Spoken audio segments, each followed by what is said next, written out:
Chapter 4. Quit joking around, Jack, I said nervously. I'm not joking. His tone was quiet and serious. Why would anyone blow up a bridge? Not anybody. Enemy agents. Don't you remember that newsreel we saw last month about saboteurs? We'd gone to the movies, and before the feature film, they'd shown a newsreel about the war, and then a cartoon about watching for enemy activity here at home. Jack, this isn't a movie. This is real life, I pointed out. Look what they're doing, Jack said. The 4 men were leaving the bridge. The last one was walking backwards, holding on to that spool. It looked almost like a big reel from a fishing rod. He's laying the wire to lead to the detonator. Come on, Jack, you can't know that, I said. I know things. I'm 14 years old. I've seen stuff. I've read stuff. As we watched, the last man scrambled over the near side of the embankment, leaving the tracks behind. He slipped and slid down rocks, sliding under his feet. Then he joined the other 3 men, taking shelter behind a large boulder. That's why they're hiding behind the rock, because they're going to blow it up, Jack said. Why would anybody want to blow up this bridge? Think, George, he hissed. This is the main railroad line to Toronto, and it goes right through the yard of the munitions factory. The factory where Mom works? He nodded his head. If you're right, shouldn't we do something, I pleaded? Like what? I don't know, maybe go for help? Can you still see those men, Jack asked. Of course I can. Then if you tried to leave, they'd see you. We're only safe as long as we stay right here under the tree. Even if they did see us, we could still get away. We'd just outrun them. You can't outrun a bullet, he said grimly.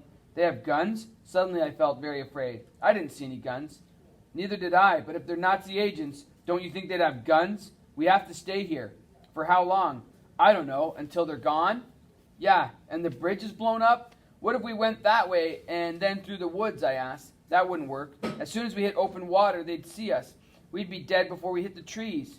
Come on, Jack, please stop saying things like that. I'm not saying anything that isn't true. We have to stay here. Maybe they'll go away before the bridge blows. Maybe they're going to use a timer. What's a timer, I asked. It's a thing like a clock. They set it so the bomb explodes later. And they've got one of those? How would I know? Jack said angrily. I just know that there are things like that. So if they're gone, we can go and get help. Maybe we can find somebody who can disconnect the bomb, like the police, or they can call for the military to come. Or maybe we could disconnect it, Jack said. What? I couldn't believe he was even thinking that. We could disconnect it. I think we just have to pull out the wires. You're crazy. We can't do that. But what if a train comes before we can get help and... He stopped and cocked his head to the side. What? What's wrong? Listen, he said. Immediately I heard what he was hearing. It was a low rumbling sound that could only mean one thing. There's a train coming. Jack's voice was barely a whisper. Can you tell which direction it's coming from? He shook his head. Do you think it could be from the factory? I asked. I told you, I don't know. I can't see it. I can only hear it. It's coming. The sound was growing louder, and I could feel the vibrations through the tree. Even the water was starting to tremble. Come here, Jack said. What? Come here and get out of your tube, he said as he slipped over the side of his and into the waist-deep water. But don't argue with me. Just get into the water, he ordered. I slid into the water and waded over beside him, towing the inner tube with me and looking over my shoulder as I moved. The train still wasn't in sight, but the sound was nearly deafening now. Why did we get into the water? I had to shout to be heard. It'll protect us. Protect us from what? The explosion, idiot. We're far away. It can't be that big. They couldn't have put that much explosive stuff on the bridge. Ammunition, I heard him say, and he was right. What if the train was carrying ammunition? What would it be like if a train filled with ammunition exploded? I tried to picture it. It would be tremendous. Unbelievable. It would fill the sky and... We have to get farther away, I blurted out. There isn't time, Jack said, and he pointed. I looked up. It was a freight train, and it was coming from the direction of the plant. Just do what I do, Jack yelled over the noise. I followed him to shore and tossed my tube onto a little lip of land right beside where he tossed his. Although it felt stupid, I reached out and took his hand. Come on in. The train came close, the big engine growling and rumbling, the noise echoing down the creek, closed in by the trees and banks. It reached the edge of the bridge, and I held my breath, and it kept coming. The second car, and then the next, and the next. With each car, there was a loud thump, thump as the axles hit the bridge. When were they going to set off the explosion? Were they waiting for the very middle of the train? Maybe that was where they kept the ammunition cars. I looked at Jack wide-eyed. I don't know, he screamed over the noise. I turned back to look. Car after car it came, each one thumping across the bridge. The caboose was already in sight. Maybe they were trying to kill the crew. It came closer and closer and then hit the bridge, and in a second it was gone. It was over the bridge, moving farther down the track, getting smaller and smaller, taking the noise with it until it was just a soft hum and then a slight vibration in the water and then nothing. What happened? I whispered to Jack. Maybe they didn't hook it up right, he paused. Look, they're going back. The 4 men had started to climb back up the embankment and onto the tracks. As they walked, 2 of them were rolling up the wire they had laid out. Why were they doing that?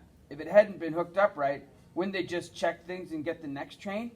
From our hiding spot, we could see the men, and now we could hear them too. Before they had been completely silent, but now they were laughing and talking in loud voices.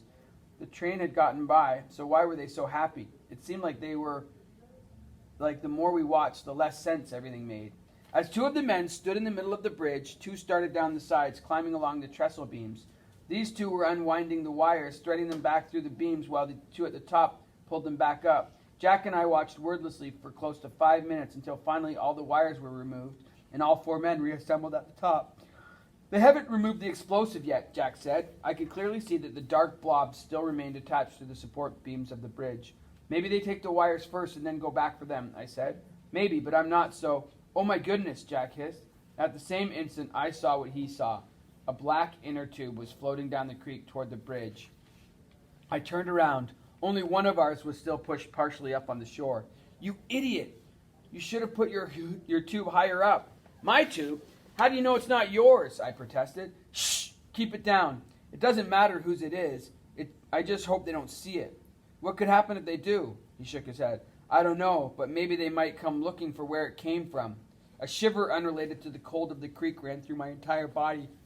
While I watched the men perched atop the bridge, I kept one eye on the inner tube. It was bobbing down the creek, slowly twirling and bouncing along with the current. It was almost like it was dancing, getting closer and closer to the bridge, and still they hadn't seen it. In just a few seconds, it would be right underneath their feet, and then it would pop out the other side. It hit one of the supports. The tube spun around to the side, pushed by the current, and then stopped moving. It seemed to be stuck, wedged in against the wooden beam. I looked up at the men and was shocked to see that they were no longer there. I quickly turned my head and spotted them walking along the tracks away from the bridge. Then they dropped off the far side of the embankment, disappearing from my view. They didn't take the explosive, Jack said, excited. They left them attached. We'd better go and get help, I said. We'd better tell somebody. We'd better get your inner tube. How do you know if it's my... No, forget it. We have to go and get help. We'll go after we get the tube. Let's just leave it, I pleaded. It isn't that important. Maybe not to you. He waded over, grabbed the second tube, threw it in the water, and flung himself onto it. There were just a few seconds to decide as he floated by. I grabbed onto the side of the tube. The branches of the willow tree brushed against us as we drifted through them and into the open water of the creek. I was instantly hit by 2 things: the hot, bright rays of the sun and realization that we were now completely exposed to anybody watching the river. I ducked down further into the water to escape both the heat and any eyes that might be trained on the water. Are you sure they're gone? They're gone for now, Jack said. This was crazy. Why were we risking being seen to get some patched up old inner tube? Then I realized that it wasn't the tube Jack wanted. It was just an excuse to get a closer look. There was a slight dip in the creek and we picked up speed as we neared the bridge. I looked up but couldn't see the very top anymore. I let go of the tube at almost the same second as Jack jumped off. He towed the tube behind him as we both swam for the side, the place where the other tube was trapped. The current lessened and the water became shallow. My feet touched bottom and I waded over to the side. I grabbed the inner tube and flipped it over. It had a small red mark by the valve. It was my inner tube. Hold on to this, Jack said, pushing his tube toward me. I grabbed it. Why did he want me to hold his tube? In answer to my unasked question, he put one foot on the bottom support of the bridge and heaved himself up and out of the water. What are you doing? I demanded. I need to see something up close. See what? He didn't answer, but I already knew what he wanted to see. He started up the trestle, climbing from support to support.